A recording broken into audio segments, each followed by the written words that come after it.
हर किसी का भ्रम टूटना भी ज़रूरी है। और जब जात, धर्म, पद का धन दौलत, प्रथा, संस्कारों का आड़ लेकर हर बार शोषण किया जाए, तब बगावत करना भी ज़रूरी है।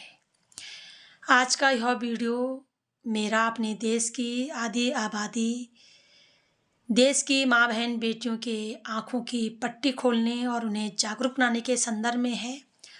और उनसे मैं दो टूक कहना चाहती हूँ मेरी माँ बहन बेटियों, कि जो बड़े बड़े राजनीतिक धार्मिक मंचों से आपको संबोधित किया जाता है, आपकी मान सम्मान की बात की जाती है, आपको पूजने की बात की जाती है, दरअसल हकीकत में वो लोग आपके न्याय सुरक्षा अधिकारों के लिए लड़ना भिड़ना, कुछ करना बोलना तो बहुत दूर की बात है, वो अपने द्वारा माँ बहन बेटियों के खिलाफत में किए गए कुकृत्य के संदर्भ में अपनी गलतियों को मानना भी पसंद नहीं करते हैं, तुम्हारे अधिकारों के लिए सुनना भी पसंद नहीं करते हैं। और माँ बहन बेटियां बड़ी ही नादान हैं कि सदियों से अपना पूरा जीवन इसलिए जी पाती हैं, इसलिए खपा देती हैं जीवन, ये पूरा जीवन इसलिए जी लेती हैं कि तुम्हारे घर परिवार, जाति, धर्म, राजनीतिक लोग तुम्हारे पक्ष में हैं, तुम्हारा मान सम्मान करते हैं, तुम्हारी पूजा करते हैं। दरअसल वो इसलिए करते हैं ये बवंडर, ये दिखावा, ये पाखंड, ये षड्यंत्र, ताकि तुम गुमराह होते रहो, तुम्हारी आंखों में ये पट्टी बनी रहे और तुम अपने अधिकारों के लिए लड़ न सको, अपने अस्तित्व के लिए कुछ कर न सको, अपने अस्तित्व को न पहचान सको, खुद जागरूक न हो सको। यदि यकीन न हो रहा है तो एक बार पिता की संपत्ति में अपना अधिकार मांग कर देख लें कि पूरा गांव आपके विरोध में हो जाएगा। एक बार अपने ससुराल में अपनी मर्जी से कुछ काम काज करके, अपने टैलेंट करके, कुछ स्वतंत्रता से जी कर दिखा लें तो पूरा ससुराल पक्ष आपके खिलाफत में हो जाएगा। एक बार जो धर्म आपको पूजने की बात करता है, उन धर्म के जो धार्मिक प्लेस हमारे हैं, किसी भी धर्म के प्लेस हैं, चाहे मंदिर हैं, चाहे मस्जिद हैं, चाहे चर्च हैं, उन धर्म प्लेसों के धर्म गुरु बनने की ज़रा आकांक्षा जता लो, ज़रा एक बार ये अधिकार मांग के देख लो कि हमें भी तुम्हारे धर्म का धर्म गुरु बनना है। तो पूरी धर्म की जमात तुम्हारे खिलाफत में हो जाएगी। और एक बार उन पार्टियों के साथ ज़रा अपनी अधिकार ऊंचे पद मांग कर देख लो, जिन पार्टियों के आप डंडा झंडा भोगते हो, गुणगान करते हो। एक बार ये कहकर देख लो कि इस बार मुख्यमंत्री का चेहरा मेरा होगा या इस बार प्रधानमंत्री का चेहरा मेरा होगा, तो सारी गलतफहमी आपकी धरे की धरे रह जाएंगी। इसलिए मैं हमेशा महिलाओं को जगाने की बात करती हूँ, मैं महिलाओं को आगे बढ़ने की बात करती हूँ, मैं महिलाओं को अपने आत्मसम्मान की बात करने के लिए कहती हूँ। मैं महिलाओं को कहती हूँ कि अपनी न्याय सुरक्षा के लिए स्वयं जागें, अपना अस्तित्व के प्रति स्वयं जागरूक हों। यहाँ जो भी आएगा तुम्हें गुलाम बनाने के लिए, तुम्हारा शोषण करेगा, तुम्हारे खिलाफत में षड्यंत्र रचेगा, ताकि तुमसे उनको बेनिफिट होते रहे, वो तुम्हारा इस्तेमाल करते रहें और तुम्हें तुम्हारे हिस्से का अधिकार भी ना मिल सके जिसके तुम पात्र हो। कम से कम तुम्हें उतना तो मिलना चाहिए जिसके लिए तुमने अपना रंग रूप, घर बार सब कुछ त्याग दिया है इस मानव समाज के लिए। लेकिन मानव समाज तुम्हें उसका भी अधिकार ही नहीं रखता है। तुम्हें गृह लक्ष्मी जरूर बोलता है, लेकिन ये चीज़ें तुम्हें संविधान ने दी हैं, तुम्हारे समाज ने, तुम्हारे घर परिवार ने, या तुम्हारे जाति धर्म ने, या तुम्हारे राजनीतिक पार्टियों ने तुम्हें कोई समानता नहीं दी। ये संविधान में हमारे लिए समानता है, इसलिए इनकी मजबूरी है हमें समानता देने की। अन्यथा आप प्राचीन भारत से, मध्य भारत से किसी भी जगह देख लीजिएगा, हर जगह माँ बहन बेटियों का शोषण ही होता है। और आज वर्तमान भारत में भी हर रोज हजारों महिलाओं को का गायब होना, माँ बहन बेटियों का अपहरण होना, उनके साथ दुराचार होना, उन्हें देह व्यापार में धकेला जाना, उनकी हत्या करना, प्रेम के नाम पे, एक तरफा प्रेम के नाम पे, दहेज के नाम पे, वंश के नाम पे, तमाम प्रकार से जो महिलाओं का शोषण हो रहा है, चाहे भ्रूण हत्या हो या किसी भी प्रकार का शोषण हो रहा हो, इस बात का प्रमाण है कि पितृसत्तात्मक सोच की मजबूरी है तुम्हें मंचों में मान सम्मान देने की, मजबूरी है तुम्हें यह कहने की कि महिलाएं पूजनीय हैं, गृह लक्ष्मी हैं। दरअसल ये महिलाओं को यदि शासन में, संविधान में समानता का डंडा ना हो तो ये महिलाओं को पानी भी ना पूछें। बाकी तो पूजना तो बहुत दूर की बात है, ये पूछना भी पसंद नहीं करते हैं। इसलिए मैं आपको हमेशा जागरूक करती हूँ। इसी संदर्भ में कुछ भाइयों के कमेंट आ रखे हैं, मैं नाम नहीं लेना चाहूँगी। उनका कहना है कि तुम हमारे धर्म के विरुद्ध बोल रही हो। वो धर्म का अर्थ जानते नहीं भाई बहनों। दरअसल उन्हें इतना ही नहीं पता है कि जो धर्म, जो जात सदियों से माँ बहन बेटियों के खिलाफत में कुकृत्य कर रही है, क्या माँ बहन बेटियों का इतना भी अधिकार नहीं कि वो अपने ऊपर हो रहे शोषण के खिलाफत में बोलें। इनके हिसाब से धर्म के नाम पे महिलाओं को सती प्रथा में जला देना धर्म है, लेकिन यदि महिलाएं उस सती प्रथा के खिलाफत में बोले तो वो अधर्म है, वो धर्म के खिलाफत में हो जाता है। इनके हिसाब से पितृभक्ति के नाम पे, धर्म के नाम पे अपनी माँ रेणुका का गला काटना धर्म है, माँ सीता का अपहरण करना धर्म है, माँ सीता का अग्नि परीक्षा लेना धर्म है, गर्भावस्था में माँ सीता को जंगलों में भेजना धर्म है, माँ द्रौपदी को जुए पे दाव पे लगाना धर्म है, माँ द्रौपदी का चीरहरण करना धर्म है, महाअहिल्या के साथ भेष बदल कर बलात्कार करना धर्म है, माँ अहिल्या को श्राप देना धर्म है, भ्रूण हत्या करना, दहेज प्रथा में जला देना या तमाम प्रकार की कुरीतियाँ, कुप्रथाएं धर्म है, या तुलसीदास जी के द्वारा लिखे गए ये नारी विरोधी दोहा की अ, ढोल गंवार शूद्र पशु नारी सकल ताड़न के अधिकारी, ये धर्म है। लेकिन हम यदि पूछ लें कि ये क्यों हमारे खिलाफत में लिखा गया तो वो अधर्म है। तो सबसे पहले मैं पूछना चाहूँगी उन तमाम भाइयों से कि ज़रूर सुनना मेरी अंतिम वीडियो तक और जवाब देना कि तुम्हारे हिसाब से धर्म क्या है। माँ बहन बेटियों का शोषण करना, मतलब तुम माँ बहन बेटियों का शोषण करो और हम उस शोषण के खिलाफत में भी आवाज़ न उठा सकें, अन्यथा हम धर्म विरोधी कहलाएंगे। दूसरा उस भाई का कमेंट था कि तुम्हारा क्या शोषण हुआ।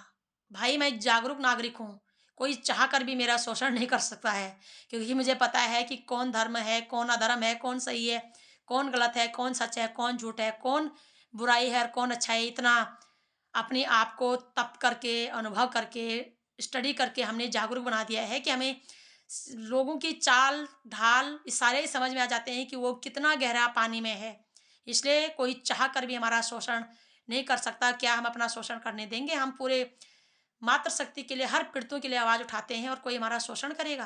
किसकी हिम्मत है हमारी शोषण करने की? लेकिन इसका अर्थ यह नहीं है मेरे भाई कि अगर मेरा शोषण नहीं हो रहा है तो होरों का भी शोषण नहीं हो रहा होगा। मैं उन माँ बहन बेटियों के लिए आवाज़ उठा रही हूँ जिनका धर्म के नाम पे, जात के नाम पे, वंश के नाम पे, दहेज के नाम पे, संस्कारों के नाम पे या पदकदों के नाम पे या राजनीतिक के नाम पे या कहीं ना कहीं शोषण होता है। मैं उनके लिए आवाज़ उठा रही हूँ, उन बुराइयों के खिलाफ आवाज़ उठा रही हूँ। और आपके हिसाब से समाज में छुआछूत फैलाना धर्म है, माँ बहन बेटियों के साथ भेदभाव करना धर्म है, लेकिन उसके खिलाफत में बोले तो वो अधर्म है। तो मैं देश की माँ बहन बेटी से कहना चाहूँगी कि इन दो टूक जवाब दे, ये दरअसल अधर्मी हैं, ये दरअसल नारी विरोधी हैं, ये दरअसल कुल विरोधी हैं, ये दरअसल धर्म विरोधी हैं, ये दरअसल राष्ट्र विरोधी हैं, जो धर्म की आड़ में, जाति की आड़ में, पदकत की आड़ में, राजनीति की आड़ में महिलाओं का शोषण करते हैं और जाति धर्म का नाम, राष्ट्र का नाम टैग चिपका देते हैं ताकि महिलाएं कुछ न बोलें। इनके हिसाब से महिलाओं के साथ क्रूरता करना जायज़ है, लेकिन उस क्रूरता के खिलाफ माँ बहन बेटियां आवाज़ उठाएं तो वो नाजायज़ है। तो हम कहना चाहते हैं हम नहीं डरते, तुम कुछ भी बोलो। पहले तो तुम होते कौन हो ये बोलने वाले कि तुम धर्म विरोधी हो? किस प्रकार से हम धर्म विरोधी हुए? मतलब जो धर्म के नाम पे महिलाओं के साथ स्तन कर लगाए गए, सती प्रथा में जलाया गया, कई प्रकार के कुकृत्य आज भी किए जाते हैं, पाखंडवाद फैलाया जाता है, कई प्रकार की कुकृत्य किया जाता है, वो धर्म है। मंदिर मस्जिद चर्चों में माँ बहन बेटियों के साथ बलात्कार किया जाता है, देवदासी के नाम पे माँ बहन बेटियों का शोषण किया जाता है, वो धर्म है।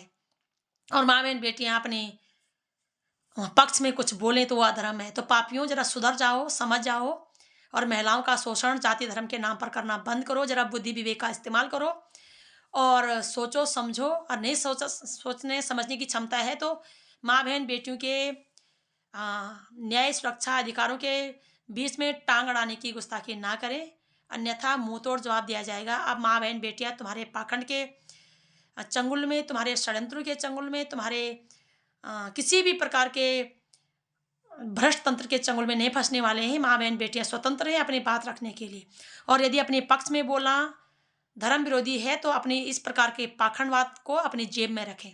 और जिस धर्म को हम मानते हैं वो धर्म सच बोलने की आज़ादी देता है, वो धर्म सही करने की आज़ादी देता है, गलत सहने, गलत करने, गलत बोलने की आज़ादी नहीं देता।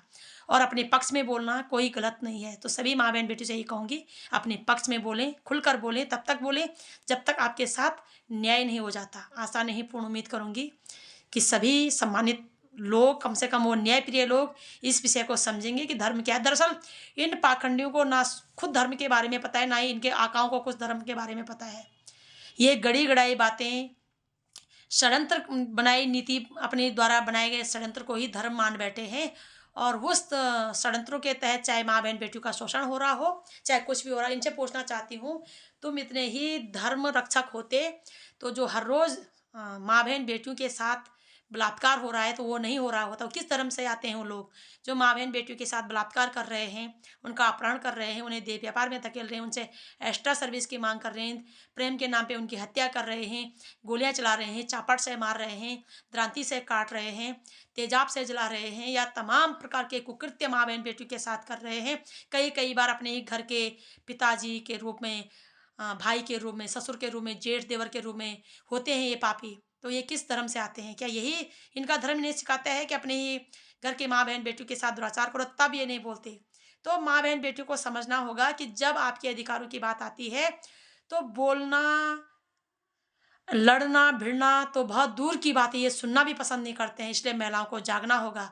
कितनी क्रांतिकारी पुरुषों ने माँ बहन बेटियों को न्याय सुरक्षा देने के लिए, उनकी इज्जत बचाने के लिए, बल्कि जब कभी भी किसी भी प्रकार का युद्ध या द्वंद्व हुआ, इन क्रूर मानसिकताओं के सांप्रदायिक दंगे हुए, तो इन्होंने सबसे पहले माँ बहन बेटियों को ही टारगेट किया। धर्म की आड़ में, जाति की आड़ में, पदकत की आड़ में, राजनीतिक आड़ में सबसे पहले माँ बहन बेटियों को ही टारगेट किया है। जब इन्हें खुद बचना होता है इन कायरों को, तब भी ये माँ बहन बेटियों को आगे करते हैं। जब इन्हें शोषण करना होता है तब भी सबसे पहले माँ बहन बेटियों के ऊपर अटैक करते हैं। और जब इन्हें लड्डू खाने होते हैं धर्म के पदकदों के, तब ये खुद अपने आप ऊपर बैठ जाते हैं। तो ये सब नारी विरोधी हैं। ऐसी मानसिकता के लोग, ये जो तुलसीदास जी के इस दोहे का समर्थन करते हैं, सब नारी विरोधी हैं, धर्म विरोधी हैं, राष्ट्र विरोधी हैं, मानवता विरोधी हैं। इन्हें पता ही नहीं है कि यदि नारी नहीं होती तो ऐसे लिखने वाले, दोहे लिखने वाले तुलसीदास भी कैसे होते, या तमाम प्रकार की चीज़ें, धर्म गुरु कुछ भी कैसे होता।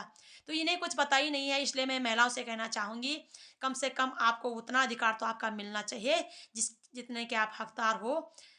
जो आपने इस मानव समाज को जन्म देने के लिए जो संघर्ष, जो त्याग, जो तपस्या किया है, इन्हें संवारने के लिए, इन्हें पालने के लिए, इन्हें आगे बढ़ाने के लिए, कम से कम आपको उतना तो आपका अधिकार मिले, आपको अपने हिस्से का न्याय सुरक्षा मिले, आपको अपने आत्मसम्मान की रक्षा करने के लिए आप स्वतंत्र हो। इसलिए डरे मत इन पाखंडियों से जो कहते हैं आपके। दरअसल ये धर्म विरोधी नहीं, खतरा है कि यदि महिलाएं जागरूक होगी तो इनके पाखंड को खतरा आ जाएगा, इनके खोखले राष्ट्रवाद को खतरा आ जाएगा, इनके सो कॉल्ड जो ये अपने को दिखाते हैं, महिलाओं के नाम पे जो ये धर्मगुरु बने हैं, महिलाओं के बलबूते ये नेता बने हैं, धर्मगुरु बने हैं, या वहाँ तक पहुँच पाए हैं, इनके सारे खोखलेवाद धराशायी हो जाएंगे। इसलिए डरते हैं ये कि महिलाएं ना जागें, अन्यथा इनका जो गुब्बारा फुला रखा है इन्होंने अपने खोखले राष्ट्रवाद का, अपने पाखंडवाद का, तमाम प्रकार के अपनी गलतियों को ये डिफाइन करते हैं, गलतियों को सही ठहराते हैं, जस्टिफाई करते हैं अपनी गलतियों का।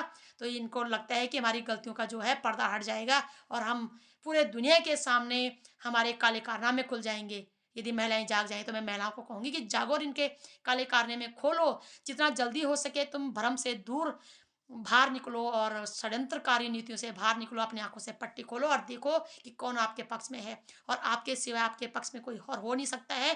बाकी सारे षड्यंत्र आपको गुलाम रखने के लिए, आपको कंट्रोल करने के लिए, आपका इस्तेमाल करने के लिए, आपका शोषण करने के लिए, आपके छाती में चढ़ करके कहीं ना कहीं पद कद कुछ ना कुछ मान प्रतिष्ठा कमा हथियाने के लिए है। आपका न्याय सुरक्षा के बारे में, अधिकारों के बारे में, मान सम्मान के बारे में कोई कोई ना तो जिज्ञासु है ना तो प्रतिबद्ध है, बल्कि सब इस आड़ में आपका शोषण करने के लिए तत्पर हैं। तो ये आपको जागना होगा। बहुत बहुत धन्यवाद मेरे भाई बहनों।